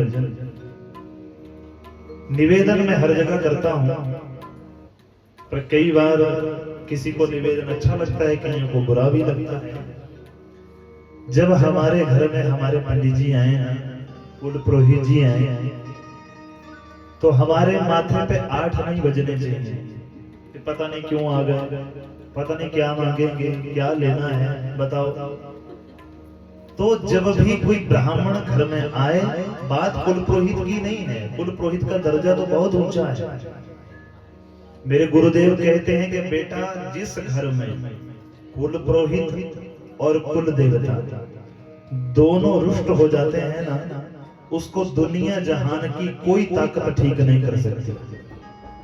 और जिस घर के कुल पुरोहित और कुल देवता दोनों आपसे प्रसन्न हैं, उसका कोई बाल बांका कर भी नहीं सकता। ये ओपरा, ये जो कुछ भी है ना, हिमाचल में ज्यादा चलता है। ये सारी चीजें भी तब स्पर्श करती हैं जब हमारा कुल पुरोहित और कुल देवता दोनों हमारे से रुष्ट होते हैं। इसलिए जब भी घर में ब्राह्मण आए तो पहले कहा ना मैंने शरणागति, बस लेट जाओ चरणों में, महाराज हमें कुछ पता नहीं है। देखो जब सुबह संकल्प होता है ना पूजा में, आपने यहाँ वर्णी की ना सब ब्राह्मणों को, तो संकल्प में एक छोटी सी लाइन बोलते हैं ब्राह्मण कि यजमान ब्राह्मणों को कहे यथा विहितम कर्मम कुरु। आपको क्या पता है कि वेद में क्या लिखा है? वो किसको पता है? ब्राह्मण को। इसलिए यजमान दोनों हाथ जोड़ के कहता है महाराज मैंने अपने घर में यज्ञ तो शुरू कर दिया है, आता जाता मेरे को कुछ नहीं है। आप वेद मंत्रों को पढ़ने वाले हैं, आप शास्त्रों को जानने वाले हैं, इसलिए आप वेदों शास्त्रों में मेरे कल्याण के लिए जो लिखा है वैसा कर्म करिए। बोलो श्री राघवेंद्र सरकार। इसलिए कहा ब्राह्मणों की वंदना तुलसीदास जी ने करी। उसके बाद संत समाज की वंदना करी और संत समाज के बाद सत्संग की वंदना तुलसीदास जी ने गाई। ज्यादा समय तो नहीं हो रहा है, कितने बजे क्लोज करेंगे आज? आज थोड़ा पहला दिन है, आज थोड़ा कथा भी विलंब से थोड़ा आज प्रारंभ हुई है। कल से हमारा कथा का समय 12 से 3 बजे का रहेगा, पर मेरा निवेदन ये है कि 12 बजे आप ना चलें। वैसे तो 11:30 का टाइम श्रोता गणों का होता है, पर 11:30 ना पहुंच पाए तो 11:15 तो जरूर सब लोग विराजमान हो जाएं, ताकि इस कथा की एक लाइन भी हमारे से छूटनी नहीं चाहिए। इस कथा में जो जो लिखा है एक भी शब्द हमारे सुनने से न रह जाए, इसलिए ठीक 11:15 बजे अपना अपना आसन पे विराजमान हो। ठीक 3 बजे हम लोग आरती कर लिया करेंगे। आज थोड़ा विलंब हुआ है, कलश यात्रा हुई, शोभा यात्रा हुई, पूजा हुई। पहले दिन तो वैसे ही स्थापना के लिए ज्यादा समय लगता है पूजा में, कल से हमारा ये सारा समय से होगा। 5 मिनट में कथा को विराम कर रहे हैं।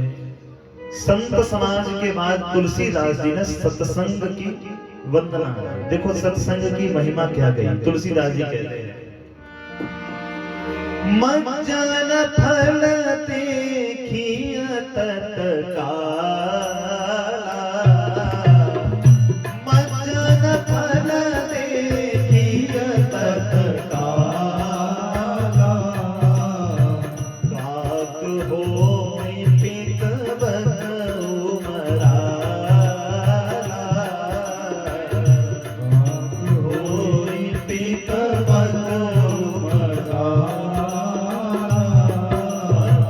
बिनु सत्संग विवेक न होई, बिनु सत्संग विवेक न होई, राम कृपा बिनु सुलभ न सोई, राम कृपा बिनु सुलभ न सोई, सठ सुधरई सत्संग के पाई, सठ सुधरई सत्संग के पाई, पारस परस को धातु सुहाई, पारस परस को धातु सुहाई। तुलसीदास जी कहते हैं सत्संग की वंदना। मज्जन फल देखी तत्काला। जो सत्संग में एक बार आ गया उसका होता क्या? तो कहा काक होई पिक बकऊ मराला। जो कौवे होते हैं ना वो कोयल बन जाती है, और जो बगुला होता है वो हंस बन जाता है। अब कौवे का कोयल बनने का अर्थ कोई उसका मेल फीमेल होने से नहीं है, उसका शरीर चेंज होने से नहीं है। कौवा कौन होता है? कौवे की बोली कैसी होती है? हाँ, जब कौवा बोलता है ना उसको झट उड़ा देते हैं, पर जब कोयल बोलती है तो इतनी मीठी बोलती है, मन करता है बस ऐसे बोलती जाए। तात्पर्य तुलसीदास जी का यह है कि जिन लोगों को नित्य प्रति बेफजूल में बातें करने की आदत हो ना, किसी किसी घर में कोई कोई माताएं, कोई कोई पुरुष ऐसे बोलते हैं भाई, उनको सुन के ये मन होता है भाई वो चुप ही हो जाओ, शांति रखो महाराज। तो जो लोग कौवे की तरह काऊ काऊ करने वाले हैं, वो भी इस कथा के प्रभाव से कैसे हो जाते हैं, कोयल की तरह मीठा बोलना शुरू कर। अच्छा एक निवेदन करूं? हाँ जी के नान जी, हाँ जी। एक निवेदन ये करूंगा आज से, मुझे पता है कि आप सब लोग पहले से भी करते होंगे, पर जब आज कथा शुरू हुई है तो मेरा धर्म बनता है निवेदन करना। आज से जो कोई भी आपको सामने मिले उसको दोनों हाथ जोड़ के राम राम बोलना है। क्या बोलना है? कोई गुड मॉर्निंग नहीं, कोई गुड नाइट नहीं, कोई गुड आफ्टरनून, कोई गुड नून, कुछ नहीं। क्या बोलना? राम राम राम। कहना 2 बार। कितने बार? 1 बार नहीं बोलना राम जी, 2 बार बोलना राम राम राम। 2 बार राम राम कहने का तात्पर्य है, 2 बार राम राम कहने का मतलब होता है 1 माला। कल इसका विवेचन करके बताऊंगा, आज समय थोड़ा कम है। तो राम राम 2 बार कहना है। राम राम जी, क्या कहेंगे? राम राम राम राम राम। और जितना अधिक जो कोई व्यक्ति राम राम बोलता है, एक और उपाय बताता हूं। आज अपनी आवाज रिकॉर्डिंग करना, अपना बोलना चलना रिकॉर्डिंग करना, और उसके बाद ठीक 6 महीने रोज सुबह उठ के 15 से 20 मिनट नहाने के बाद कुछ नहीं करना, बस राम राम राम राम राम राम, बस यही बोलिए। और 6 महीने के बाद फिर अपनी आवाज रिकॉर्डिंग करना। अब आवाज में मधुरता ना आए तो फिर मुझे कहेंगे। बोलो श्री रामचंद्र भगवान जय है। जिनकी जो कर्कश बोलते हैं ना, 6 महीने वो मीठा बोलना ना शुरू कर दें तो मेरे को पकड़ लेना, महाराज आपने बोला था कोई फायदा नहीं। पर रोज सुबह उठ के आदत ही ऐसी डालो कि सब लोग नहाने के बाद जैसे तुरंत निकले, कोई माला नहीं, कोई झोली नहीं, नहीं ले सकते, कोई दिक्कत नहीं, बस राम राम राम राम राम राम राम, बस। इसलिए कहा मज्जन फल देखी तत्काला, काक होय पिक बकौ मरा। बगुले जैसे व्यक्ति भी हंसों की तरह पूजनीय हो जाते हैं। फिर कहा बिनु सत्संग विवेक ना होई, राम कृपा बिनु सुलभ ना सोई। ये सत्संग ही एक ऐसा कारखाना है जहां पे विवेक की जागृति होती है, और ये सत्संग बिना भगवान राम की कृपा से मिलने वाला नहीं है। फिर कहा सठ सुधरहि सत्संगति पाई, कितना भी मूर्ख से मूर्ख क्यों ना हो, तभी कहा जाता है चाहे कोई जैसा मर्जी है उसको कथा में जरूर लाओ, बिठाओ। 50% नहीं, 10% नहीं, 5% नहीं, 2% ही सही, पर कुछ ना कुछ बदलाव 7 दिनों में, 8 दिनों में जरूर आएगा। तभी कहा सठ सुधरहि सत्संगति पाई। अच्छी सत्संगति पाकर, भगवान की कथा को पाकर, भले चाहे कोई जितना मर्जी मूर्ख क्यों ना हो, वो भी भगवान के चरणों की प्रीति प्राप्त हो जाती है। और हम सबका धर्म एक ही है, जो श्रीमद् भागवत महापुराण में आपने भागवत जी की कथा सुनी होगी। तो जब परीक्षित को पता लगा कि मेरा जाना पास में ही है, 7 दिनों का टाइम मेरे पास है, तो शुकदेव जी से पूछा महाराज मरणासन व्यक्ति का धर्म क्या है? तो शुकदेव जी ने पता क्या कहा था?